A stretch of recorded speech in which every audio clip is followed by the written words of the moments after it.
Good evening, everybody. Thank you for joining us and welcome to this Bluetongue Vaccine Calculator webinar and Q&A session. Today is an opportunity for you to ask any questions you have regarding the calculator. My name is Zoe Lloyd and I'm going to be your chair for this evening. I'm an animal health and welfare scientist at AHDB. We will hear a technical update from Vanessa Swinson, who leads the cattle expert group at the Animal and Plant Health Agency first. We will then move on to Jennifer Morgan, who is our Head of Communications here at AHDB, for a run through the Battle Bluetongue resources. We are also delighted to welcome Fiona Lovatt from Flock Health Limited and Joe Henry, who is a vet and farmer, who will run through the two calculators we have available. Just to cover off a few housekeeping points before we get started. So this webinar is being recorded and the link will be circulated within 24 hours to those who have signed up. If you do experience any technical difficulties today, please know that the recording is being shared, so you will be able to watch it back if you cannot listen to it live. It will also be uploaded onto YouTube, so you are able to share with anyone who might want to watch this webinar again. We will begin with an update of the current Bluetongue situation, then move on to an overview of the Battle Bluetongue resources before coming on to the vaccine cost calculators. There will be an opportunity at the end to answer questions, so please do put your questions in the chat box at the top right-hand side of your screen. Here there is a speech bubble with a question mark in it. At the end of the webinar, you will get the option to complete a feedback form where you can inform us of questions and topics you're interested in. Please do fill this in. It really does help inform us of what you would like to hear more of. Please also keep an eye on the Ruminant Health and Welfare and AHDB websites for future webinars. So without further ado, we will move on to our first speaker. I will now hand over to Vanessa. Thank you, Zoe. The first slide, please. So just on the first slide, I was just going to give you a quick overview of the general picture from the last 2 or 3 months, and then just go on to more specifically some impacts in cattle that we've seen since the middle of January. So confirmed cases of Bluetongue 3 have continued through January, February and March. Most of these cases are predominantly from pre-movement testing and the winter surveillance testing we did. So that brings us to a total of over 249 confirmed cases for this Bluetongue season since the end of August. In addition to all of these Bluetongue 3 cases, there's just been one case confirmed in a bovine animal with Bluetongue 12 in Kent. Next slide, please. So moving on to the specific cattle impacts that we've seen recently. We've had anecdotal reports both from farmer meetings and from livestock groups and through our own networks, both through investigations and through people just discussing cases when we've been doing an impact study. And these fall into 5 problems that have been seen. So infertility in the bull, fetal loss in early gestation, a few abortions and stillbirths, and then the calves that we've termed dummy calves, which are born weak and generally have some neurological signs. Also bearing in mind, in all of the sort of areas where we've had Bluetongue, there's always some circulating Schmallenberg virus circulating in the areas as well in autumn 2024. Next slide, please. So during January to March, that period, we've had 14 calves submitted to our centres, all being investigated on farm that have had brain lesions. In 12 of these calves from 11 herds, the calves were diagnosed as being PCR positive for Bluetongue 3, and in quite a few of those cases, they were tested for Schmallenberg and BVD and were negative for both Schmallenberg and BVD. And the number of calves affected, the prevalence ranged from 2% of the calves to 17%.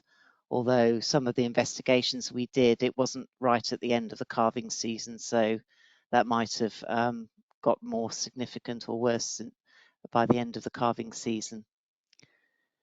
As I've just mentioned, poor fertility, that sort of was up to 20% in some herds, or combined with a gestational loss, which in some herds the investigation couldn't tell us whether it was the bull or whether it was that the dam had resorbed the embryo. And then lower levels of abortions and stillbirths. Next slide, please. So in mid-January, this was the first alert we had to the problems with dummy calves. So we had 2 calves submitted from one herd to Bury St Edmunds VI Centre from a 30-cow herd. And this herd had seen 3 calves with neurological signs over the previous 2 weeks. They'd also had an abortion in October last year and in January of this year. The calves were born alive. The calves were a good size, physically normal otherwise, but they were weak and unable to suck. They had an abnormal head carriage, in some cases stargazing, and we'll just see a video of that in a minute, or head pressing, an abnormal sort of stilted gait with a wide stance, and then generally blindness as well. And the main finding, pathology finding, was this hydranencephaly, which was fluid-filled cavities within the brain, and in most cases there was very little brain tissue left of the cerebrum. The cerebellum was more or less normal, or slightly small in some cases, but it's mainly the cerebrum of the brain that was affected, and just a very thin margin of brain tissue left, and mostly fluid. And so that's another example there in the top right, and the bottom is a section of a brain with hydranencephaly that shows or porencephaly that shows the fluid, what would have been fluid-filled cavities within the brain tissue. But most of the ones we've seen, as in the one at the top right there, is more severe than the section that you can see there. Next slide, please. So we're just going to play just a couple of short clips, and thank you to the farmers that let us take these videos to show. And they're sort of quite distressing when you see a collection of the videos and the images together. So you can see here sort of reduced awareness of surroundings in terms of sensation on the skin and hearing and blindness. So just wandering aimlessly into walls or the gates without being able to see that they're there.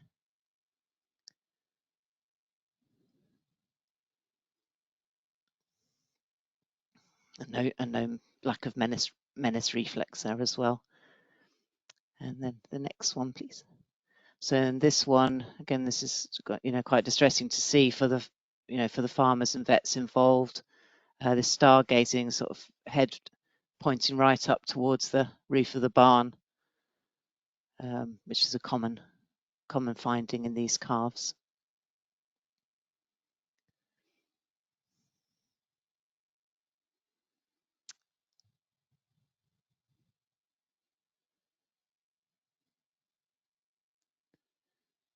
And then the next one, please.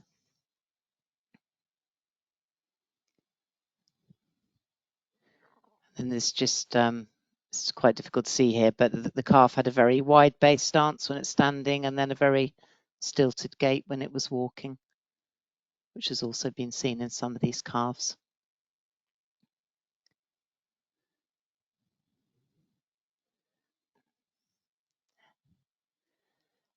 Just more unusual signs. We have had one farm with these calves with very bright red noses that also had calves, dummy calves with brain lesions. We're not sure if that is definitely associated with Bluetongue, and we are investigating that a bit further.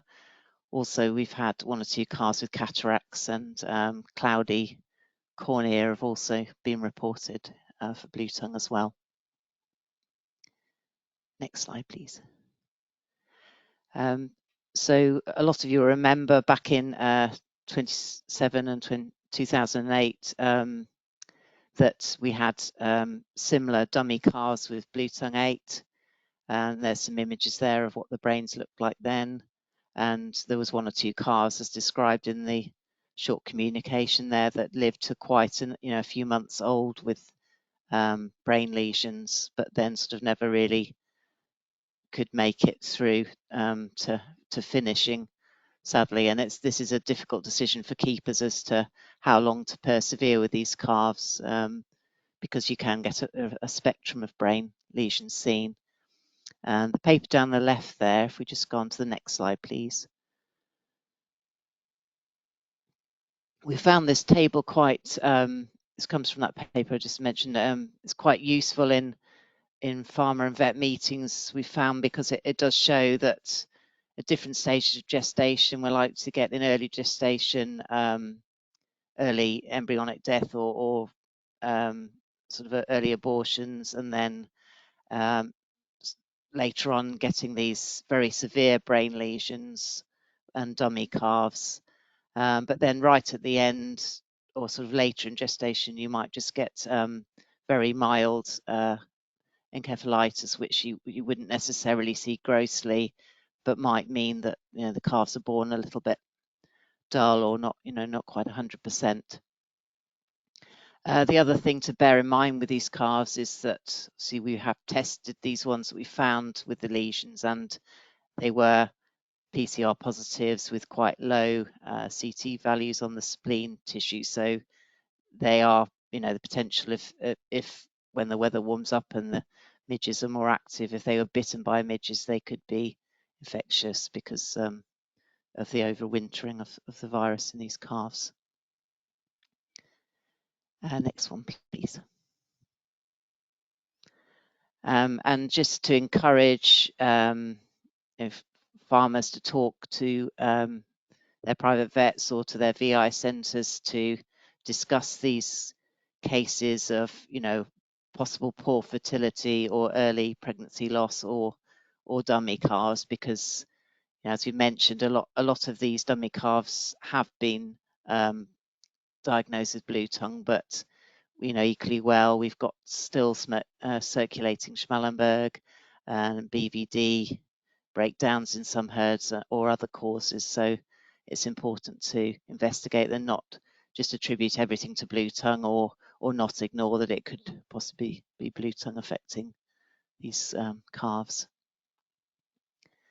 And just some examples of the different things that we've seen over the years in the VI centres that could have a presentation as being a dummy calf, but a whole variety of causes listed there.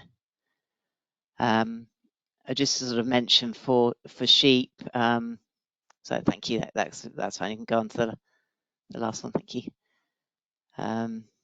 Just to say thanks to my colleague Rudolph and my other colleagues in the VI centres and the farmers and vets involved that submitted these calves and allowed us to take the videos on farm. Fortunately, we haven't seen the same presentation in sheep really yet, so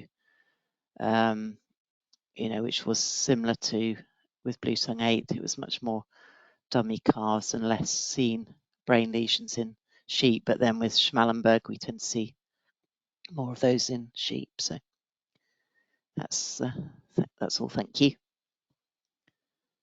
Brilliant. Thank you very much, Vanessa, for that update. Some really important messages in there and what to look out for. I would now like to move across to Jennifer Morgan, who is going to outline the Battle Bluetongue resources available. Thanks, Zoe. Good evening, everyone. I'm Jennifer Morgan. I'm Head of Strategic Communications at AHDB, and I'm here to talk you through the Battle Bluetongue campaign, so the background and the ambitions for the campaign. So, as you'll be aware, Bluetongue has been prevalent within the country, and so our communications have been going since October 2023, since the upsurge in the Netherlands. And we realised that we needed to be mindful of that and communicating about that in the UK. So AHDB and Pinstone have worked across the industry and devolved nations to ensure that we are industry ready as we can be. We've created information and communication support for all as government guidelines have been released, and we have translated that into a more user-friendly format. With Pinstone, who lead the Communications for Health and Welfare group, and the supporting website, we are part of a working group that's specifically focused on Bluetongue 3, and we meet weekly and bi-weekly depending on risk levels. So this is a huge collaborative cross-industry piece where we have launched a vaccination campaign for all to utilise across the industry. So with learnings from previous outbreaks and vets and experts, we know that the key role that vaccination plays in managing diseases and curbing spread, and we've recognised the need subsequently for a vaccination campaign. We're really pleased to be launching this campaign to vets and to you as farmers, as there is now vaccine availability and authorisation across England and Wales. So what I'm going to outline is what's available in terms of tools and resources, our ambition for the campaign, and how we can support you and how you can use this information.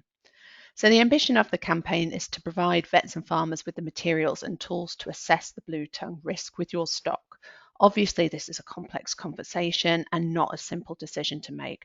So we'll talk you through the tools that are available to help you assess the need to vaccinate the right stock at the right time. The context of the campaign, being termed Battle Bluetongue, has been done knowingly. We know that this is not a silver bullet, and it's a long-term battle that we have in our hands with this disease, which we foresee to continue for the foreseeable future. And we know that you're likely to be thinking about risk assessment and risk management in general with vaccinations, and so we've designed tools that will assist you in that process. We want you to feel forearmed when speaking to your vet about Bluetongue with all the knowledge and resources at your fingertips to help you with those conversations. We know that those who have been in restriction zones in the last year have faced really difficult challenges on your farms already. So this campaign is focused on the tangible. What can I do with my vet to battle this? So undertaking a risk assessment with your vet is important as it will give you advice on what you can do and vaccination as an option amongst that. So what you're seeing now is our three-pronged messaging that we're promoting in this campaign. Assess your risk, protect your business, defend your stock. We've had a lot of feedback from an industry survey that was issued last autumn around the challenges experienced during restriction, and we know that. So it's about understanding those risks and how vaccination can help and where that plays a role, which is why we have provided the tools for you and the vet to use together to help protect your business. And ultimately that defense piece, how can you defend and keep Bluetongue out via stopping the spread and vaccinating the right animals?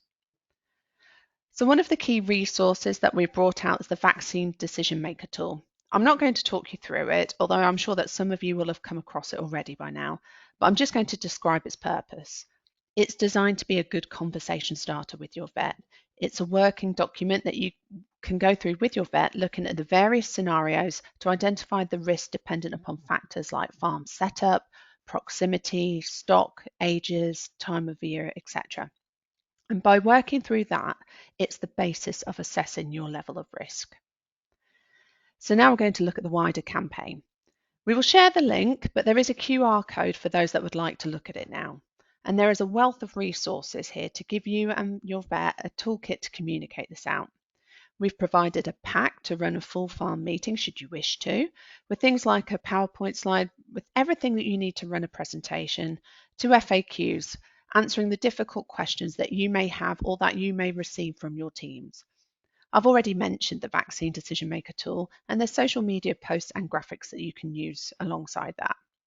Now, I realise that some of this may not feel like it's applicable to you, but there are enough materials so that you or your vet will be able to get what you need in order to promote this and talk about this. You name it, we have tried to think of it.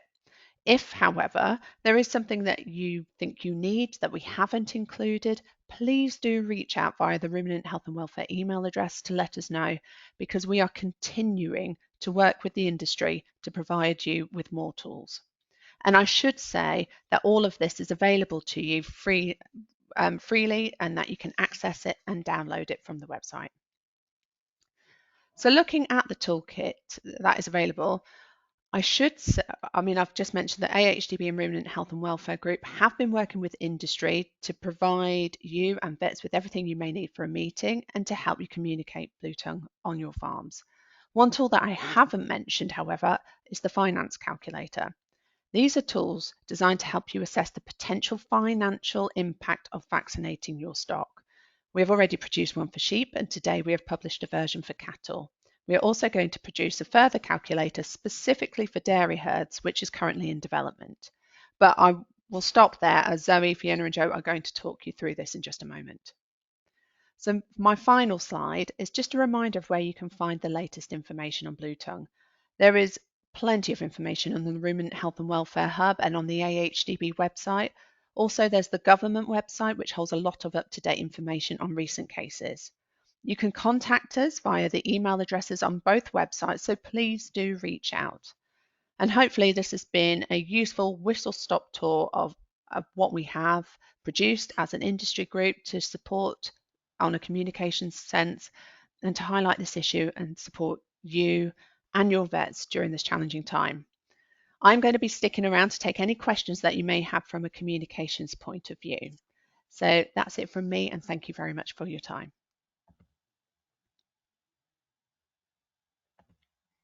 Lovely. Thank you very much, Jennifer, for that. The question of whether to vaccinate and when is probably something most of us have considered.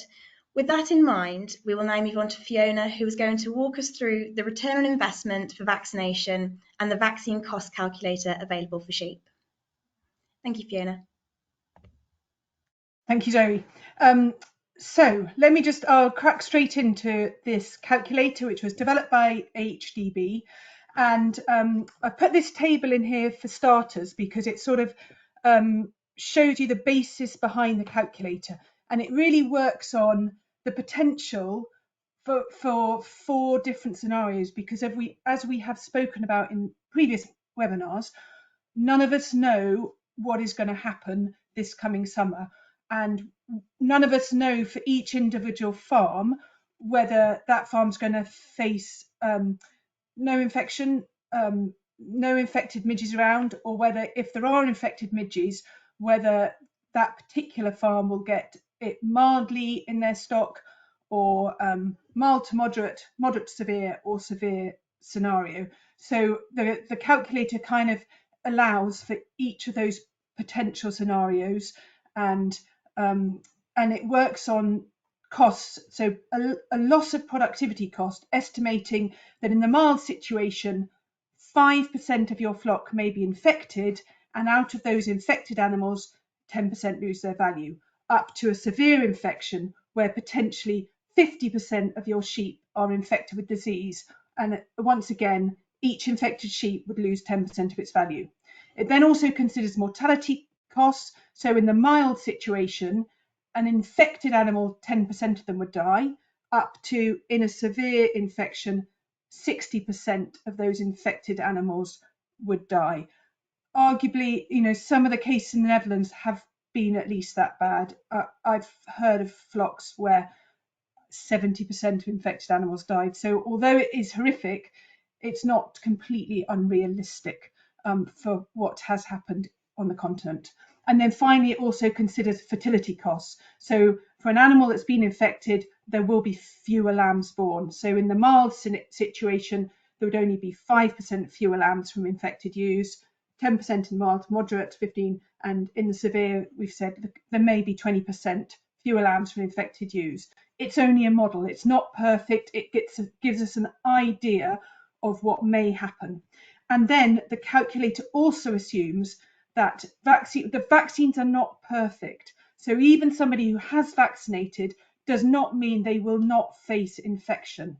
But it does mean, and we have good evidence from the continent, that a vaccinated flock, there is lower mortality. And this calculator, again, it's only a calculator, it's a model, but it's assuming that if you vaccinated, you would have 50% reduction in infection and a 75% reduction in mortality in your flock. So now I'll flick into the calculator, and you can access it via the website that's already been talked about by Jennifer and Zoe. You come straight into an Excel sheet like this, and it's designed for vets to work through with their farmers. But so, for example, I've worked through this with a local farmer, and he said to me he'd got 500 ewes, and he was expecting approximately 700 lambs from those ewes. I then asked him what he would expect his lambs to be worth, and he said not 138. He reckoned it was fair to call the lambs worth approximately £100, but he thought his breeding females were worth more than that, and he wanted me to put £180 in for the cost of a breeding female. And then you speak to your vet about what they're selling the vaccine at, and there is a range that the recommended retail was something like £4 a dose. So in this situation, the farmer could get a dose of the vaccine for £3.20, but that will depend on your vet and which vaccine you're using, etc. So then it looks at whether, as I've already explained, the mild, the moderate, or the severe, and it says what is the cost going to be if you get disease in your lambs, in your breeding flock, and it totals it up.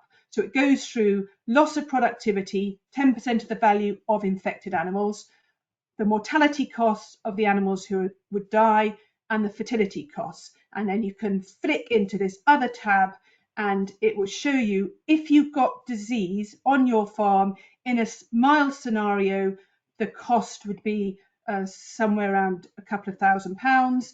Mild to moderate, it would be more like 6,000. Moderate to severe, this farm would be more like 22,000. And in a severe case scenario, that's going to cost about 60,000.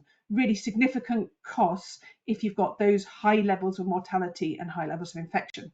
Going back to the calculator now, this tab, and if this farmer vaccinated all his breeding ewes at that cost, it would cost him £1,600, and it would cost him £2,200 to vaccinate his lambs. So it gives you a total cost for that farmer to vaccinate his flock.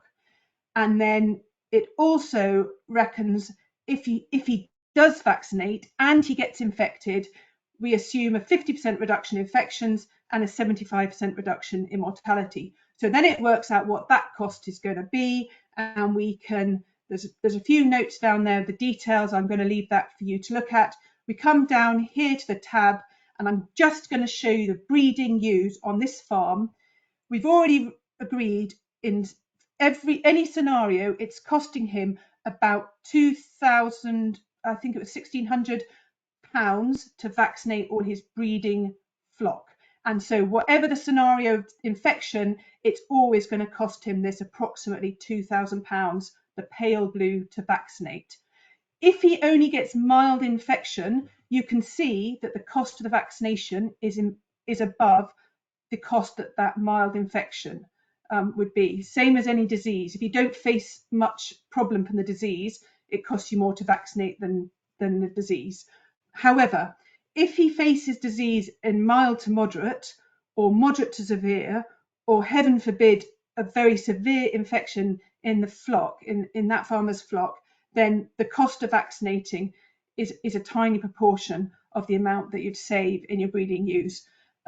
So that is a real quick whistle-stop tour through the cost calculator. Personally, I found it really helpful talking through with farmers and helping them make this decision. I'm just going to go back to this slide and share this quote from, this is Harry, a farmer local to me. I've known him well, worked with his dad when I was working here in practice. And I'm on a WhatsApp group with Harry, and he shared this for the benefit of the rest of the farmers on the group, and I'll just read it out to you. Harry said, "So I can afford £3,000 for vaccine now, but I couldn't afford not to have lambs in calf to sell in August. Lambs to sell in August, or have a high bearing rate in my cows. One fat bullock would pay for the rest of the flock and herd to vaccinate." And so I'll leave. Oh, actually, I'm not going to leave you that. I'm just quickly going to move to this slide, which is just to let you know about the lambing survey that we're just. I don't need to leave this up now because I know Joe's about to go through the cost calculator with the cattle, but to let people know there is a survey. We ran it last year for Schmallenberg and for Bluetongue, and it's out there again now, and we can share it again at the end of this. Thank you. Brilliant. Thank you very much, Fiona, for that walkthrough for sheep. with a worked example and sharing your experience of working with the calculator. There are some important take-home messages in there to consider when weighing up vaccinating or not. So we'll now move on to Joe, who is going to walk us through a similar vaccine calculator available, but this is for beef cattle. Thank you very much, Joe. Thanks, Zoe. That's great. So a lot of the same principles as Fiona mentioned on the sheep calculator for the beef calculator. And you know, it works through it in much the same way. Important things to bear in mind are, if you start with scenario A, i.e. a mild infection, you have to work all the way down through scenario A. You can't mix and match and go 10% of your herd infected, but actually of those 4% will die. You have to stick with those sort of figures. And a lot of the costs, as Vanessa said earlier, in breeding cattle are not so much due to the mortality, it's the lack of production in terms of actual calf. You know, it's a fertility disease really in terms of getting calves to the sale point. And the last point I just wanted to mention is that cattle actually can infect more midges because they tend to have a higher viremia. And I know, and obviously they're more attractive to midges just because they're bigger. So by the vaccine's not been totally proven how much they can reduce the viremias by, but if we can reduce that at all, that should help the onward spread reduce of the disease. So just like the sheep one, we go through the put the boxes in, and I've put in 100 cows with 95 store cattle on the farm. I think the store, I think that probably is an underestimate. You know, even we've been getting more than that for cattle. So I think we'll probably up that to £2,000. Seems to be going up every week at the moment. And the cows, 2.5 grand's probably, you know, that depending on your system and your cow, you know, that could be it could be more really. And the vaccination cost, I think, just speak to your vet and they'll let you know what the cost is. Obviously, the cattle, it's always a 2-shot system. With sheep, there's a couple of the vaccines are 1 shot, but cattle, it's always two doses, only about 3 weeks apart. So that's per animal, you know, at £4 a dose in that situation. So going through the scenarios here, you've got 10% of your cattle are infected, and these costs are due to, in terms of breeding cattle, obviously store cattle is lack of actual growth for themselves because they're not gone lame, they're not eating as well. They're, you know, might need to be handled and like get treated and stuff. But always the big cost of growing cattle and finishing cattle is the time that they're not growing. You know, same as pneumonia, the price of treating pneumonia or even the dead ones is never as great as the lack of growth rate. You know, it costs you £2 a day or whatever to keep a beast, and if it's not actually growing, then it's just costing you the money. Whereas if it's growing by half a kilo a day, then hopefully that's covering its cost. And if it's growing 3/4 kilo a day, it's probably making you money at current sort of £3.50 a live weight.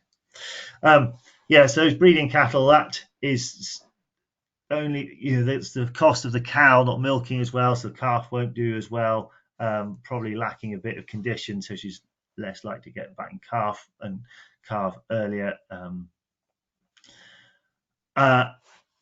And obviously, you know, there's, you know, that is where a lot of the cost is incurred. So if we go down to the 1% of animals die, that's 1% of infected animals. If we go back to the top one, that's 10% of your cattle infected. So that's why this figure for breeding cattle, 250, I was thinking 1% of infected animals die, and you said the cow's worth 2.5 grand. Well, surely that should be 2.5 grand, but it's 1% because that's 1% of 10%, which is in effect 0.1%. You know, if you put in, if we had 1,000 cows here, then that would be 2.5, basically you're losing one animal. And these infection rates, 1, 2.5, 4%, just by nature of the fact that cattle are worth so much money, it's amazing how it adds up, really.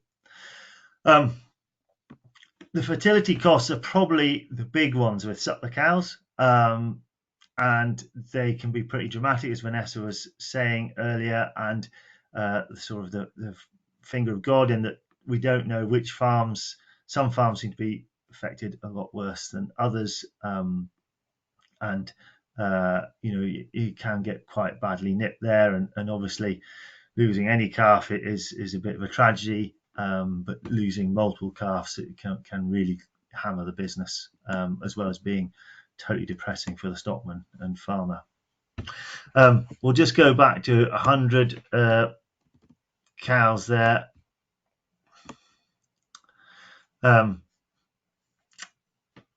And so this is the cost of the vaccination. This is for the per head, so it's not per dose, per head. And just like Fiona was saying, we've got really good graphs here. So if we go to the graphs of the breeding cattle, this is the overall the production costs split into fertility, lack of growth, and mortality. And you can see that once you get into the sort of fairly severe things, that fertility really is the big cost. And if we go to breeding cattle there, why isn't that not? There we go. Well, I'll just go to breeding cattle.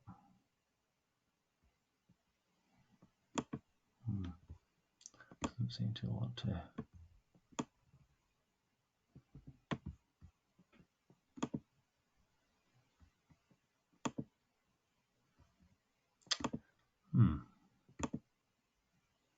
Well, that's the store cattle one. We'll talk about that as soon as that's working. And you can see it in all cases there, and this is slightly different to the sheep one, but please put your own values in as to what your animals are worth to you, like, open market and cost of vaccination, because obviously these have big impacts. But in these scenarios with these numbers put in all cases, the vaccination costs less than infection, even mild infection.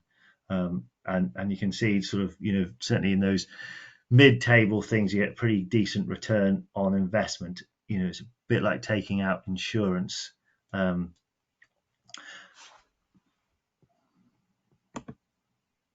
the breeding cattle's not going to come up, but it's even bigger, really. And the calculator there, it's important to note that is assuming it's not a perfect vaccine. It's a 50% reduction in infections and a 75% reduction in mortality. What I do want to draw your attention to is breeding bulls. Point 2 there is, and the fact that the vaccines haven't been tested on breeding bulls. But the breeding bulls are the most valuable animals on your farm, and it has been shown that if they catch it, then it can have pretty disastrous effects on their fertility for months. And so this is a cost-based calculator for breeding cattle, but if that 1%, even if you only have one animal on your whole farm infected, if that is your bull and he goes infertile, then clearly those costs are going to be disproportionately large, because he's not going to be able to serve those 35 cows or what have you. Get a large pregnant empty rate of PDing.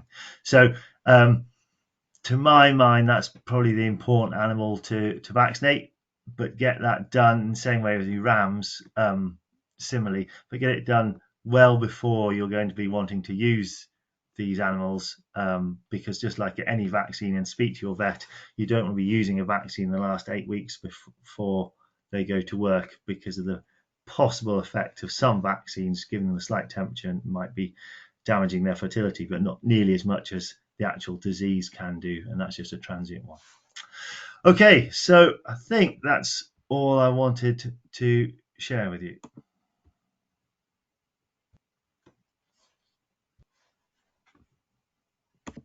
Thank you very much, Joe, for talking us through the beef calculator.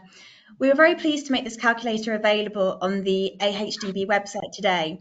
As we know, many of you will have both sheep and beef cattle, and we appreciate it is useful to be able to calculate the total cost for all of the livestock on your farm. So just to echo what Fiona and Joe have talked about there, my family and I have a flock of sheep. And the question of vaccinating can be a really tricky one. We have used this calculator on our own flock, and we found this to be a really useful tool to help us assess our options and the risks from a financial standpoint. Of course, we appreciate every farm is different, but you have the ability to tailor these calculators to your own farm, helping to give a more accurate financial estimate for vaccinating your stock. For us personally, this has led to further conversations with our farm vet to consider both the risks of a Bluetongue outbreak and when might be best for us to vaccinate.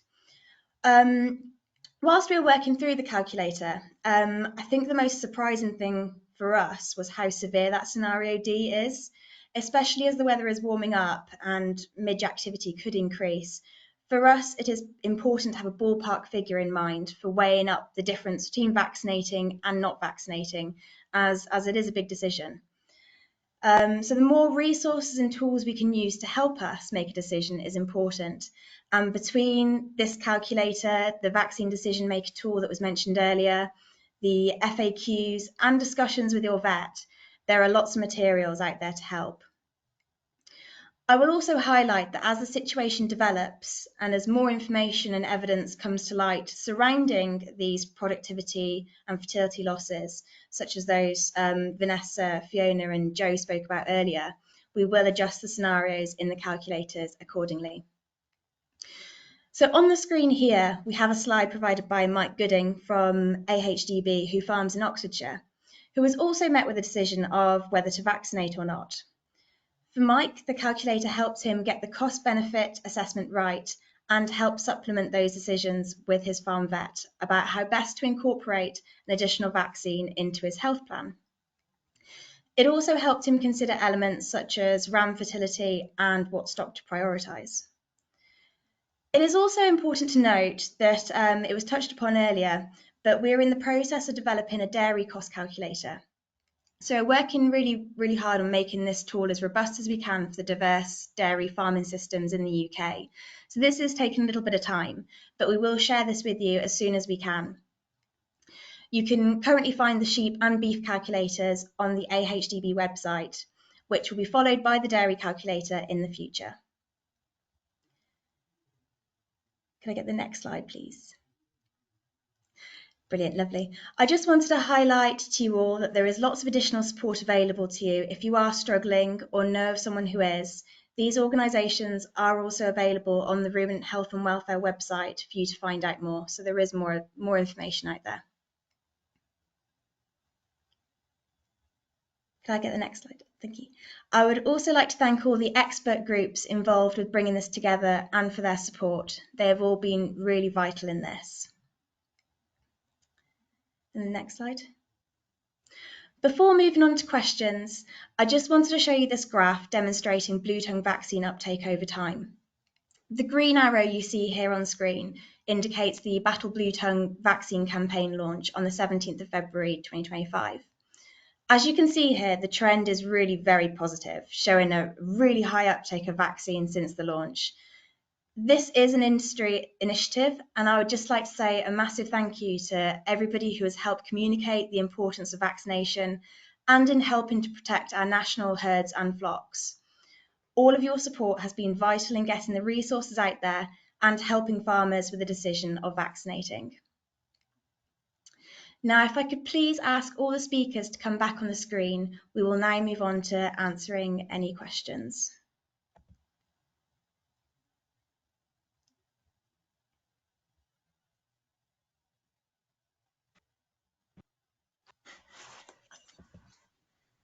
We don't appear to have any yet. I'll give it a moment.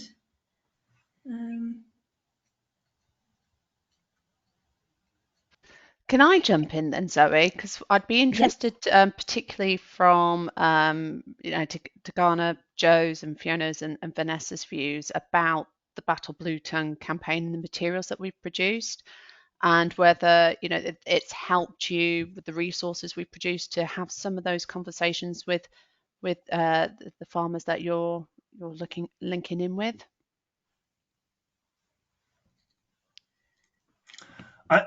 I think it's good. Just more awareness. Vaccination is the only way we're going to get out of this disease, really. So anything that gives awareness that there is something people can do. Last year felt pretty powerless, not really able to do anything to try and stop it, apart from put them in a midge-proof building, which isn't really practical. So, yeah, this is good. And have you used that decision maker tool at all, Joe? Have you taken anyone through it? I haven't as yet, actually. We had quite a big awareness campaign earlier on in the winter, like earlier on in the spring. So we're having these discussions sort of before it was fully launched. But yeah, certainly for those that couldn't fit the vaccinations in before spring calving or what have you, then still thinking about it, then we certainly can do. Thank you. Zoe, can you hear me? Yes, I can. Yeah. I can see the questions if you can't, and I can see a few of them are now popping up.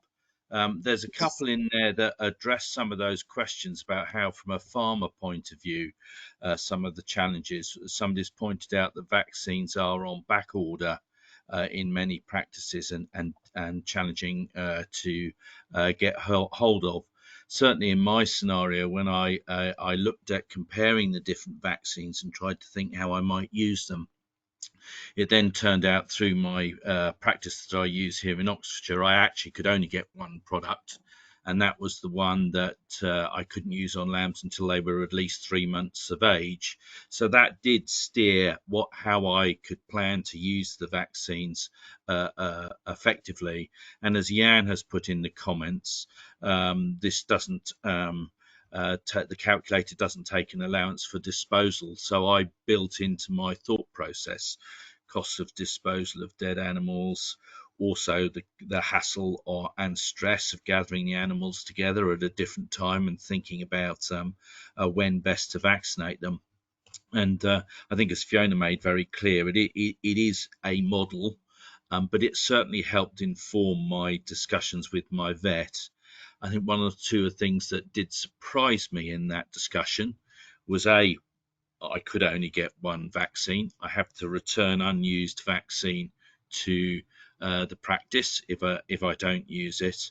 And working with the vet, we had to put a justification together for the vaccine because at this stage the products aren't fully authorised.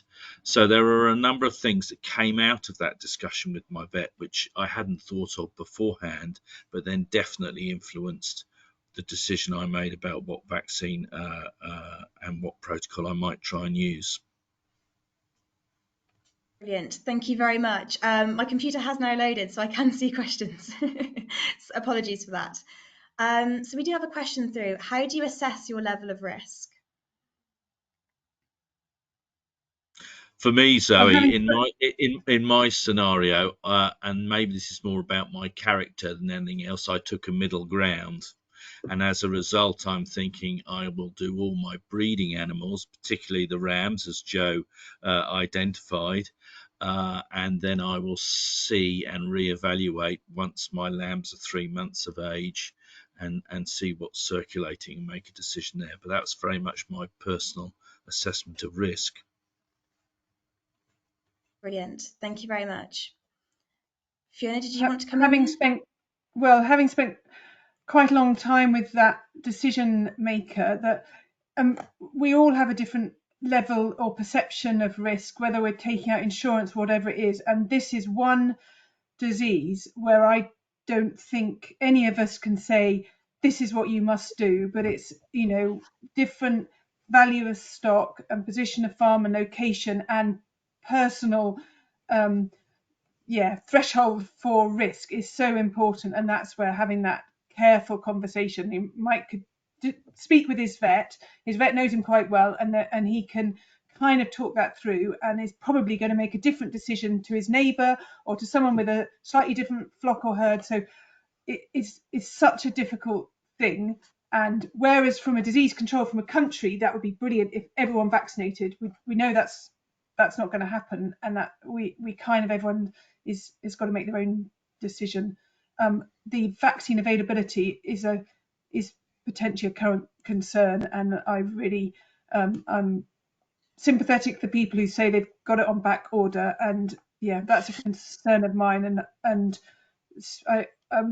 yes, I know people are in sheep vets and BCVA are speaking to vaccine companies. I don't know. Yeah, we all have problems with vaccine availability. That is a worry of mine, I have to say. Yes, absolutely. There have been a few questions about vaccine availability, but I think it's important to note that DEFRA is working closely with manufacturers to understand supply availability. And vaccine demand, as always, is challenging to predict, but any short-term shortages are being addressed promptly, and there are no long-term issues anticipated. So that's good. We've got another question. Is it inevitable that the whole country will be affected like in Europe?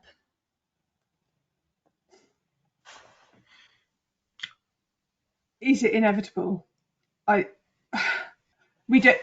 None of us know. We know that if you've been in the Netherlands or Germany, it's been really bad. We know that there are parts of the country like Anglesey and southwest Scotland where they didn't have Schmallenberg last year. They've seen Schmallenberg this year. It's the same midge. We know Scotland has a lot of midges. We don't know though. I don't think we know. There are a lot of people, a lot of experts working on that, but it is still predicting. Yes, predicting the weather for the next 6 months, which is, it's not that easy to predict it for the next 6 weeks. No, and if it's warm, then it's a high risk essentially. I have said to a few people, slightly tongue-in-cheek, that actually this is the year we'd quite like a really cold, miserable summer, but nobody likes the thought of that.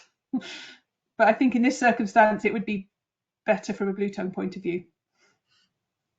I'm quite interested, Zoe, in that because, I am in Oxfordshire and we're just west of the A34. So my mindset as a farmer completely changed when we moved into a restriction zone, and I started having to do different things to move my last season's lambs to the abattoir and things like that. I think for many people that becomes a trigger point, but in our thoughts about risk and assessing the risks, we should keep, I think, a close eye on movement and what's happening. And bear in mind, of course, that the vaccination, I think it's 28 days before it starts to become effective. So reacting once you move into a high risk zone, if that's what is happening, will be too late. That also, I have to say, coloured my view of what I should do. Brilliant. Thank you very much, everyone. So there's another question here. I think perhaps this is one for Vanessa. Is there any guidance or online information for goat or camelid keepers with regards to vaccines? Is my audio working okay? Because I've had issues over the last few minutes. Yep, it is working. I think that's probably best to go on the DEFRA website or follow the links from the Ruminant Health and Welfare. Speak to your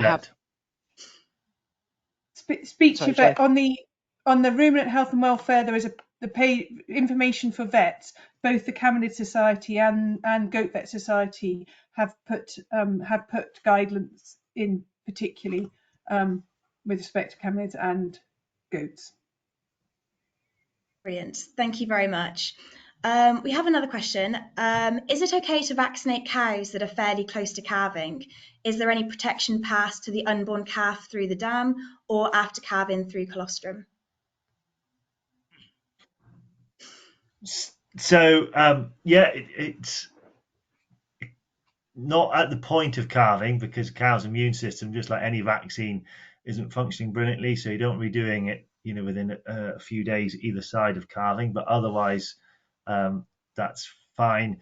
And the way it works is never. The only way the calf could get protection is through the colostrum, and nobody knows, but it's likely there will be a little bit. Just in similarly, if you do your cows pre-calving with clostridial vaccines, then the calf's protected for 2 or 3 months. So it's likely, but nobody knows. Brilliant. Thank you very much. We do also have a question asking how long before we need to change vaccine serotype. I don't know if anyone can. Well, it's the last 2 years that BTV3 has been really bad in the Netherlands and now in Germany and Belgium. And BTV3 we know is really aggressive. There have been small number of cases of BTV12 and a single positive, but it's not become a significant thing. They're completely different. We won't get any cross protection, which is why using a BTV8 vaccine wouldn't help against BTV3. Our current fear is very definitely BTV3, and that's what these vaccines are for. So, but yeah, there's BTV1, 4, 8 in other parts of Europe. Yes. But currently, what we're really worried about for this coming season and potentially next summer is BTV3, and that's what we're talking about today. Brilliant. Thank you very much. We also have another question. Is there a headline figure we can give for those fattening cattle to prompt them to look further into vaccines? Is there sort of like a headline we can sort of, use to prompt them to sort of go to find out more information or prompt them into looking into vaccinating? I think probably look at the calculator there, and a lot of those things have been built in terms of that lack of growth rate and stuff. But for farmers to understand their costs and realize it costs money to keep these animals, and they've got a lot of money tied up in these animals, and if they're not growing for fattening animals, then they're losing money essentially. So then it's quite a lot of money now.